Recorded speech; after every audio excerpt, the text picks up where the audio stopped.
మాట్లాడుతారు. చంద్రశేఖరరావు గారు చేసినటువంటి కుల సర్వేకు సంబంధించి ఆనాడు చెప్పినటువంటి దానికంటే తక్కువ ఉన్నాయి. అరే కుల సర్వే అసెంబ్లీలో పెట్టిండ్రా, కుల సర్వే క్యాబినెట్లో పెట్టిండ్రా, కుల సర్వే ఏ చట్టబద్ధత వచ్చింది, కుల సర్వే ఉందని జిఏడి ఏమైనా జీవో తెచ్చిందా? కేసీఆర్ ఇంటికే పరిమితమైనటువంటి కుల సర్వే, సకల కుటుంబ సర్వే ఎన్నడూ బయటికి దేక సమాచారం ఎవరికి ఏక ఇప్పుడు దా లెక్క కంటే ఇప్పుడు తక్కువ ఉన్నదని చెప్తున్నారు. దానికి నిబద్ధత ఏంది? ఒక్కరోజు బొంబాయిలో ఉన్నాడు, దుబాయ్లో రాకపోతే చచ్చిపోయినట్టంటే అందరు ఉరికొచ్చి నెంబర్ ఇచ్చారు.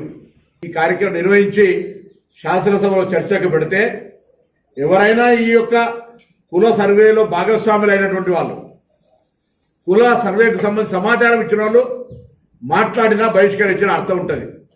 నా కేటీఆర్ గారు కానీ, హరీష్ రావు గారు కానీ, కేసీఆర్ గారు కానీ ఈ యొక్క సమాచార సేకరణకు ఎక్కడ రెస్పాండ్ కాలేదు, వాళ్ళు సమాచారం ఇయ్యలేదు. కానీ సభలో మాత్రం ఇందుకు నిరసనగా బహిష్కరించిపోయారు. భారతీయ జనతా పార్టీ ముఖ్యమంత్రిని బీసీ చేస్తా అన్నారు. ఆఖరికి శాసనసభ పక్ష నాయకుడు పాయల్ శంకర్, ఆదిలాబాద్ అనే మంచి బీసీ నాయకుడు, ఆయన చేయలే, మహేశ్వర్ రెడ్డి చేసిరు.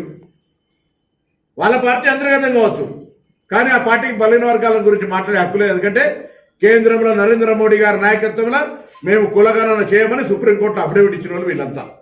1931లో ఈ కుల సర్వే జరిగింది. 2011లో జనాభా లెక్కలు జరిగినాయి. 2021లో జరగాలి, కరోనా వల్ల జరగలే. అది ఇప్పటి వరకు కేంద్ర ప్రభుత్వం మనం జరపలేదు. ఆ యొక్క జనాభా లెక్కలలో బీసీల లెక్క కూడా తీయమని రాహుల్ గాంధీ డిమాండ్ చేస్తుండు.